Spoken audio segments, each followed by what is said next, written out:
अस्सलाम वालेकुम वरहमतुल्लाह। जैसा कि आप जानते हैं मैं एक सर्जन हूँ और मुझे इस बात पर बहुत ही आजिज़ाना फ़ख्र है कि जब मैं बहावलपुर में आया तो बहुत सारे नए प्रोसीजर यहाँ मैंने इंट्रोड्यूस करवाए।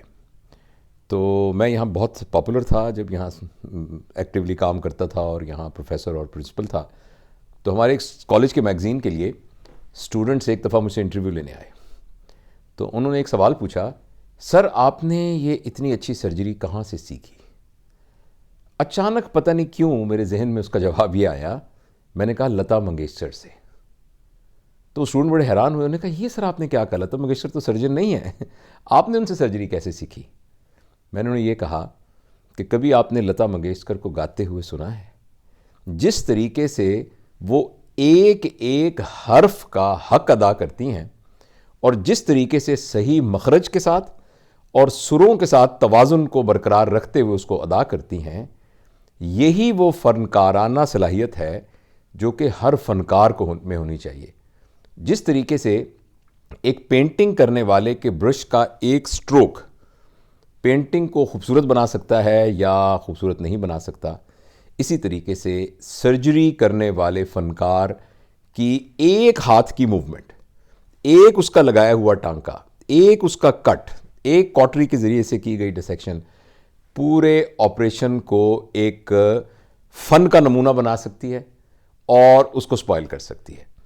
तो मुझे ये तमसील बड़ी याद है कि बहुत साल पहले मुझे जहन में ये बात आई कि जिस तरीके से लता मंगेशकर अपने फ़न के साथ इंसाफ करती है, ये वो यार्ड स्टिक है जिस यार्ड स्टिक पर कोई भी फ़न जो है वो तोला जा सकता है कि एक एक जुज़्व आपकी परफॉर्मेंस का वो बेस्ट ऑफ एबिलिटी हो, वो मैक्सिमम हो। अब आप कभी लता मंगेशकर का गाया हुआ कोई गाना सुनिएगा तो आप देखेंगे कि अगर वो छोटी है तो सुनने में भी आपको वो छोटी है नज़र आएगी, और अगर वो बड़ी है तो वो सुनने में भी बड़ी है होगी। अगर वो ऐन है तो वो ऐन होगी, अगर वो काफ है तो वो काफ होगा, अगर वो काफ है तो वो काफ होगा। लेकिन उसके साथ जो सुरों की हम आहंगी है वो भी अपनी जगह पर मौजूद रहेगी। मैं कोई मौसीकी का एक्सपर्ट नहीं हूँ, एक्सपर्ट क्या बिल्कुल भी कुछ भी नहीं हूँ, और अब कुछ अरसे से तो खैर मैं ऐसे बाकायदगी से सुन भी नहीं रहा। लेकिन ये वो एक बात है जो लता मंगेशकर को मुमताज़ करती है। आज उनका इंतकाल हुआ तो मुझे ये बात का ख्याल हुआ कि मैं ज़रूर उन्हें ट्रिब्यूट पेश करूं, और साथ में ये भी कहूं कि बहुत अरसे से हम ये कह रहे हैं कि इंसान की ज़िंदगी बाकी तमाम जानदारों से मुख्तलिफ होती है। वो इसलिए कि बाकी जानदार सिर्फ फ़िज़िकैलिटी होते हैं, और जबकि इंसान जो है वो फ़िज़िकैलिटी भी है, इंटेलेक्ट भी है, इमोशनैलिटी भी है और स्पिरिचुअलिटी भी है। तो वो शख्स जिसकी ज़िंदगी सिर्फ जिस्म के गिर्द और जिस्म की ज़रूरियात के गिर्द घूमती रहेगी, उसको मौत मार देगी।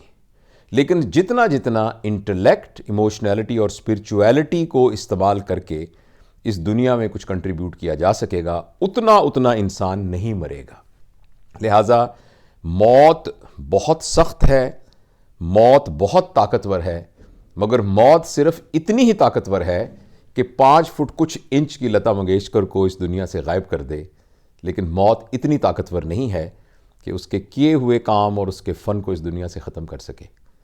तो मुझे वो मशहूर शेर याद आया कि उस प्याले में जहर था ही नहीं, वरना सुकरात मर गया होता।